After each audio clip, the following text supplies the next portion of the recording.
Sir మీ పేరు sir? Srinivasarao. Srinivasarao గారు. మీ నర్సరీ పేరు సార్? శ్రీరామ. శ్రీరామ. మీరేమనుకుంటున్నారు దీన్ని చూసి, వెరైటీని చూసి? వెరైటీ చాలా బాగుందండి. ఓకే.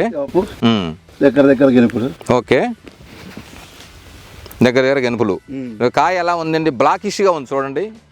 ఎప్పుడైనా కాయ బ్లాకిష్గా ఉంది అంటే దాని అర్థం ఏంటంటే మీ నర్సరీ సోదరులు తెలిసి ఉండొచ్చు, దీంట్లో రెసిస్టెన్స్ పవర్ ఎక్కువ ఉంటే బ్లాకిష్గా ఉంటుందండి. అప్పుడే నల్లిని బొబ్బర్ని ఆపగలుగుద్ది. అది బ్లాకిష్. ఓకే, తాలుగాయ కాదని వాళ్ళకి ఒక నమ్మకం. ఓకే, వెరీ గుడ్, మంచి ఆలోచన. చప్పట్లు కొట్టండి. తాలుగాయ కాదు అన్నటువంటి నమ్మకాన్ని కూడా, నలుపుకాయ వస్తే తాలుగాయ కాదు అనే ఒక నమ్మకం రైతుది. Okay okay okay, very good. అలాగే సార్ మీ పేరు? నా పేరు కృష్ణారావు. కృష్ణారావు గారు. నర్సరీ పేరు sir? Sai Balaji nursery. Sai Balaji nursery. ఊరు? శోభనాద్రి కూడా. శోభనాద్రి కూడా. వచ్చి అత్తులూరు పాపారావు. అత్తులూరు పాపారావు గారు. మీరేమనుకుంటున్నారు? మీ ముందు ఒక చెట్టు ఉంది చూడండి, అద్భుతమైన చెట్టు ఉంది. మనం ఎంత పెంచుకుంటే అంత కాపు. ఓకే, ఇది ముందు మనం పెంచుకోవాలి విత్తనం. ఓకే, మంచి చిక్కదనం అయితే కాపు పడే గుణం అయితే ఉంది. మనం కొంచెం అనుభవం చెప్తున్నాం. ఓకే. రైతు తీసుకున్నాడు అంటే 100% పంట పండుతుందని నమ్మకం ఉండాలండి.